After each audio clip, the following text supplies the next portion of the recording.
So I'm going to start my intro with a question. And there's actually going to be quite a few questions for you guys coming through this intro. So the first question is actually kind of across two layers. So the first part of it is, why are you here? And now that I'm going on about it, you guys are probably thinking that, Tim's off again, why am I here giving up my Saturday? But why are you here giving up your Saturdays, right? What is it about social entrepreneurship that has you motivated to give up your precious time? I think, some of you are here because you have to be here, because you work for the Circle.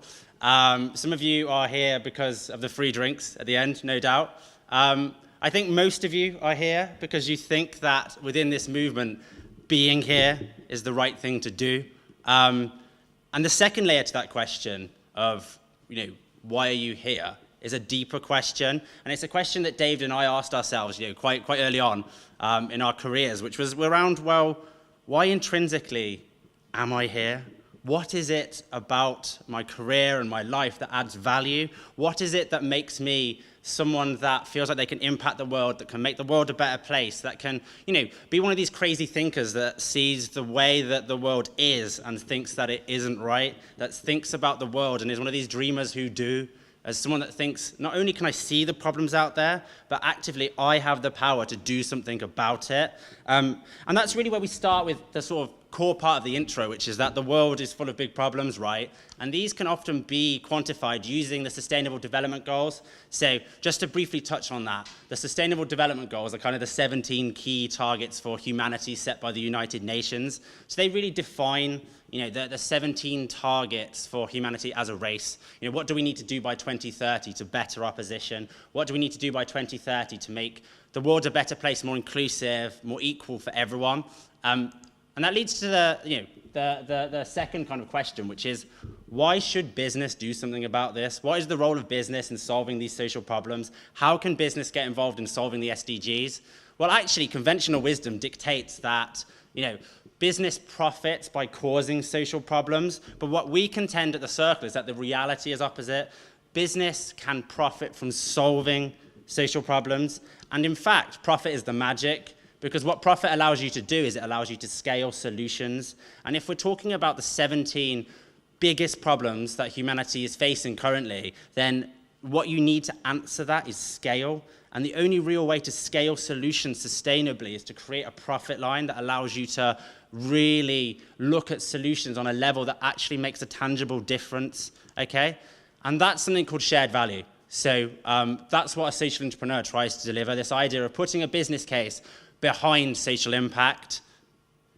And where do you find that sort of scale, that kind of profit? Well, what you do is you find that in the corporate sector, okay? So not only can corporates solve social problems, they're the only ones that have the scale and the profitability to be able to solve them at a rate that makes it tangible and actually solve them. So not only can they solve social problems, but they should solve social problems. And actually, there's an array of key benefits for doing that, ranging from, for example, there's a $12 trillion market quantified by the WEF for solving the Sustainable Development Goals. See, there's a massive market out there for doing good. There's also the fact that companies that have integrated social impact actually have higher valuation margins and higher profit margins than competitors who don't. And finally, there's these trends in the market that show that actually consumer spending is moving in a direction whereby people want to spend on things that are doing good, that are intrinsically making the world a better place. Now, there's always the question that comes back when you put out that statistic around 66% of people would rather spend on goods that have kind of social impact, about whether that actually translates into actual behavior. But in principle, people say that they're good people. And I think that we are seeing increasing trends towards actual spending and that becoming reality.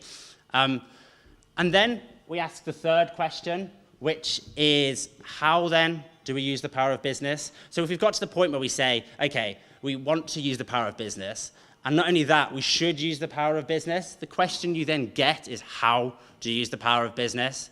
And that's by using its most valuable asset, which isn't profit in this regard, it's actually its people, okay? So entrepreneurship is the balance between people and innovation. It allows you to get a whole array of benefits from, growing faster to innovating faster to, a better way of managing your people.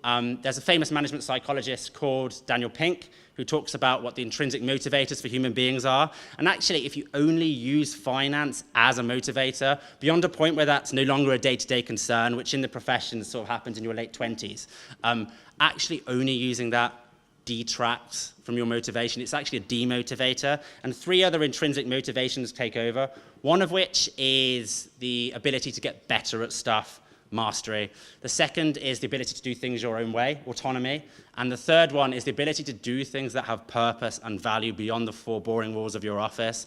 Although this is quite an interesting office, so, can't say that. But it's essentially the fact that people want to get involved in this stuff. The people in your company want to get involved in this. And not only that, by getting involved in it, you're developing leadership traits that are actually of value to your organization, particularly if you develop that social consciousness as well. So what we contend is that actually social entrepreneurship is therefore the greatest opportunity for businesses around the world today to solve social problems. And if we take that line of thought further and apply it with everything I've said, then actually social entrepreneurship is the greatest opportunity the world now has to solve its greatest problems. So I'm going to hand over to David to talk a little bit more about our sort of elusive social entrepreneurs and why the circle exists. Mr. Spears.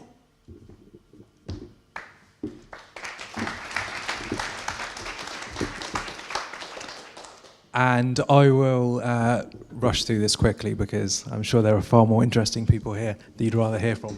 So a social entrepreneur is basically someone that, as well as being inside a large organization that wants to profitably do good, they're someone that looks at how to create a product or a service in 3 equal ways. So that's looking at what the impact is on society, what the business value is, and why would a customer or a client want to buy it.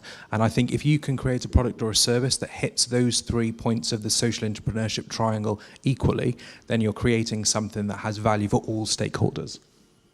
So Tim and I started this journey. We met about 3 years ago, and we created a product inside Barclays that hit the 3 of these triangles.